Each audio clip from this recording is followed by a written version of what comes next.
We have a 90-10 issue, whether it's proof of citizenship for registering to vote, which Gordon vetoed, whether it's removing the county clerk in Weston County when we have real violations of the election code, and he tried to ignore what happened, whether it's having a citizenship check on an affordable housing applicant, whether it's stopping these woke wind projects. These are all 90-10 issues.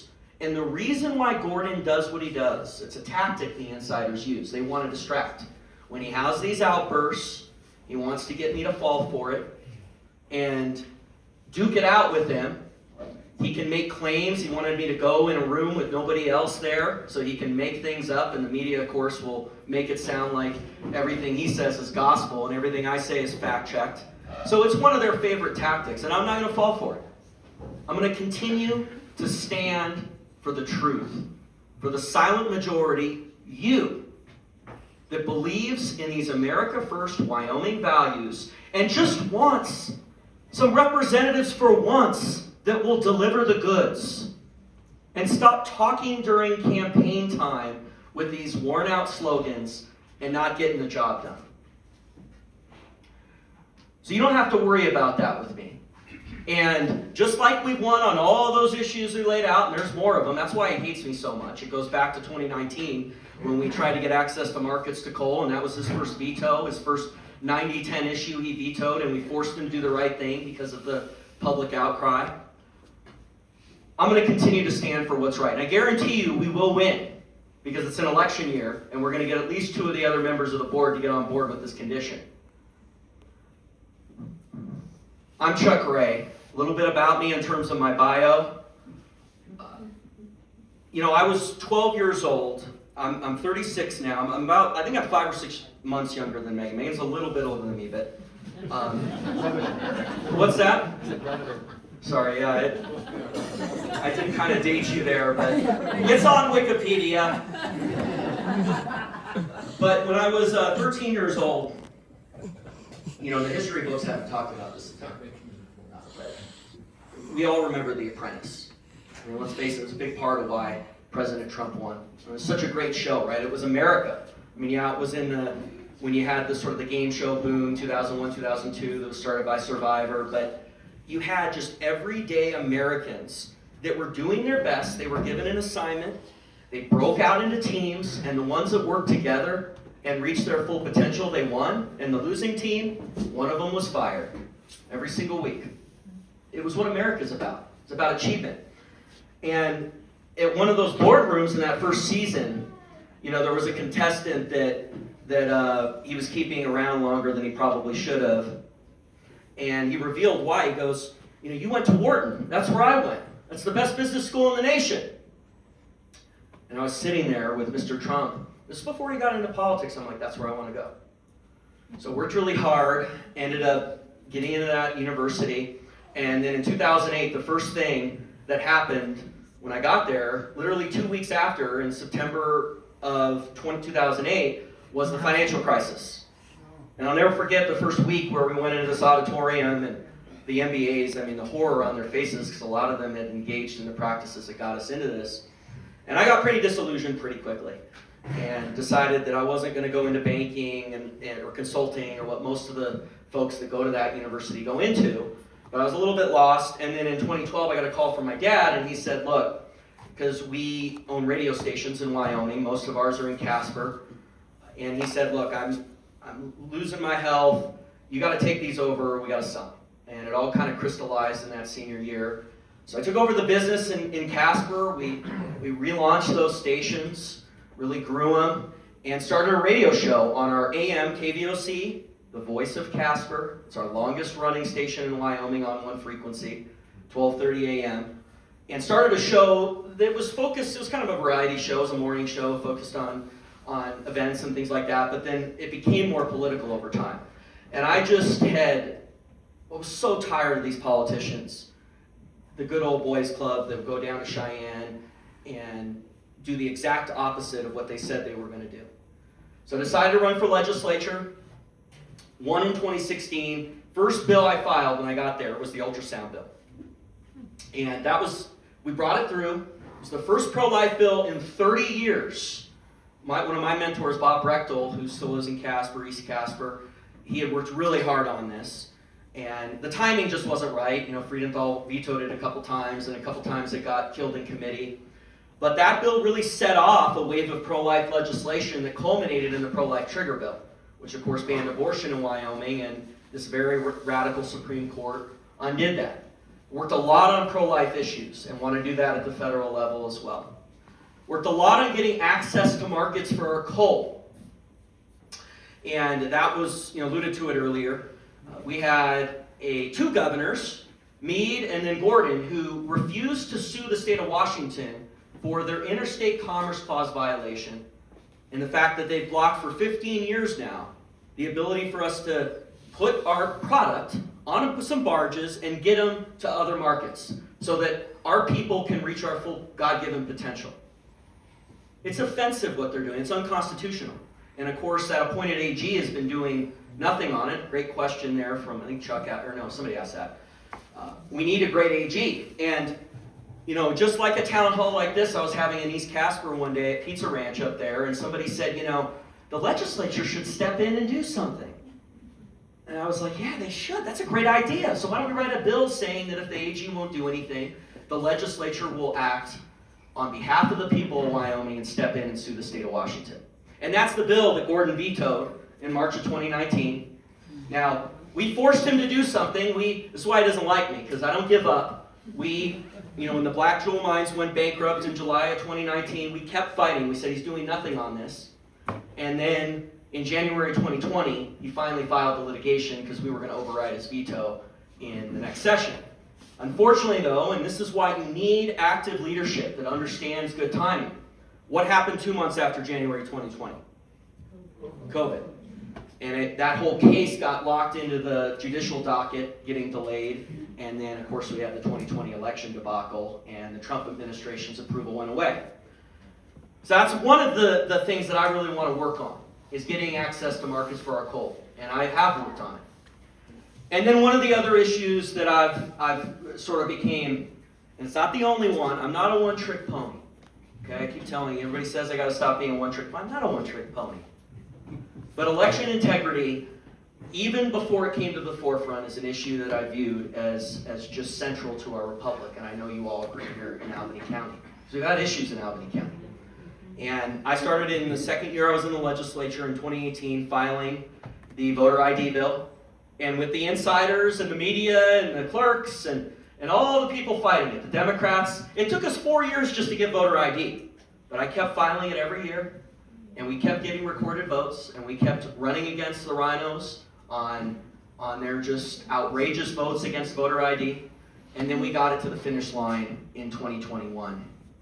And that paved the way for running for SOS. I'd worked on election integrity issues. It made sense. And with your help here in Albany County, we didn't carry it, but I always say, let's keep the margin as close as possible.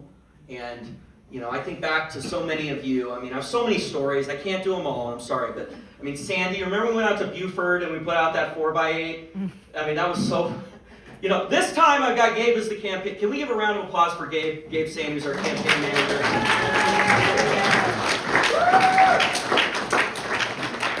On that race, I don't have a campaign manager, so Sandy goes, we're going out, I'm going to help you. Because I was putting out 4x8, some of them alone.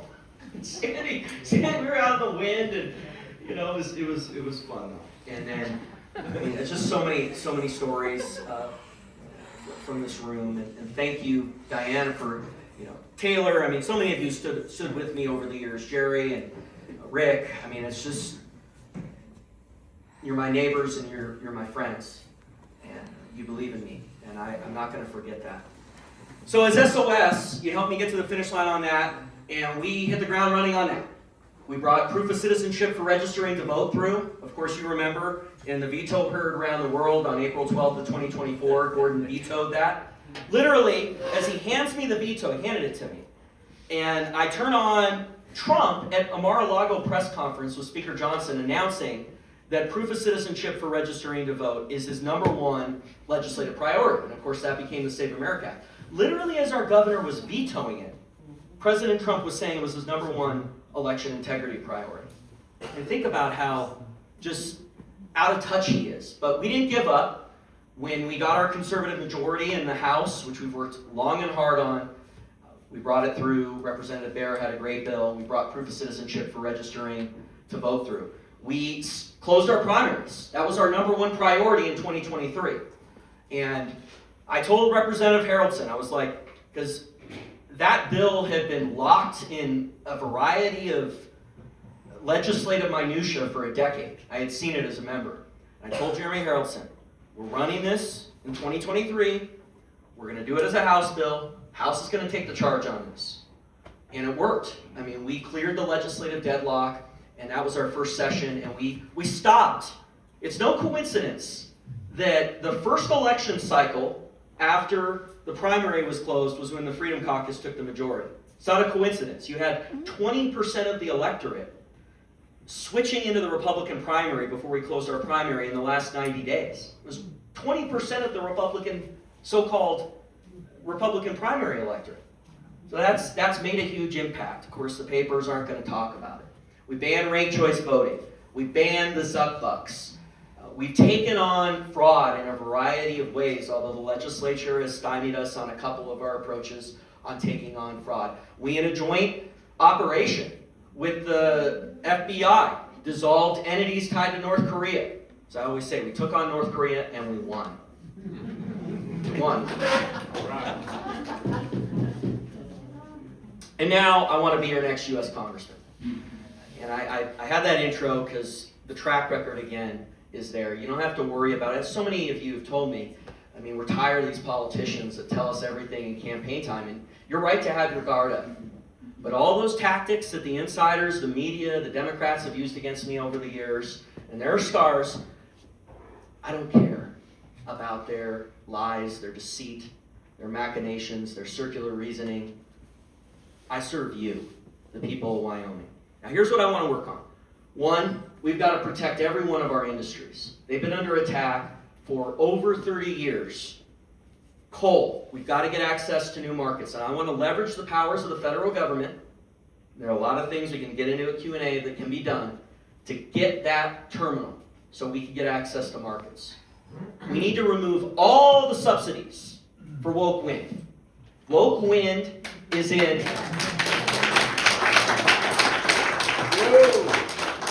Woke wind is in direct competition with our coal, oil, and gas industries. No more of this poll-tested line of all of the above. We have to start talking about how they're trying to destroy our core industries. And then we need more coal-fired power plants. We've got to get more domestic demand. And that's going to take a little longer, so we can use the other access to markets as a bridge and help our coal industry survive and thrive. Oil and gas. We've got one judge in Washington, D.C., this Judge Chutkan. She's infamous, right? She tried to jail Trump, right? She's bad news. These out-of-control judges. One judge is preventing the powder from reaching its full potential. We could get permitting in a second if this judge would stand down.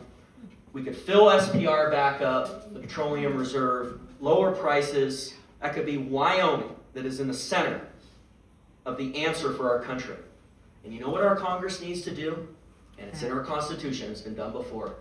Need to put a little rider in a bill saying that the Washington, D.C. Court of Appeals does not have jurisdiction on this permitting issue. Can be done. It's not a big deal. And I do love riders. When we stopped funding of abortion at University of Wyoming, we did that with a rider. That was a thing that brainstormed one night. And actually it was at a town hall too when we stopped that funding of abortion. But there's a lot we can do on oil and gas. And then soda ash. I mean, I know it's a Southwest Wyoming issue, but China has this synthetic product that is in direct competition with our soda ash industry. It's a trade violation. And we need a member of Congress that is going to get the trade authorities to have this as one of their priorities, enforcing the trade law rather than it always being enforced, I put that in air quotes, against us. I mean, that gets into the next thing. Remember when country origin labeling was repealed? And Obama said that, WTO was going to fine us $10 million a day, or it was more than that, if we didn't repeal it. It was offensive that they repealed the country of origin labeling. It's a direct attack on our producers. We must bring back country of origin labeling. We have to break the meat packer monopoly, and hopefully with this new AG, we actually get some action on breaking the meat packer monopoly.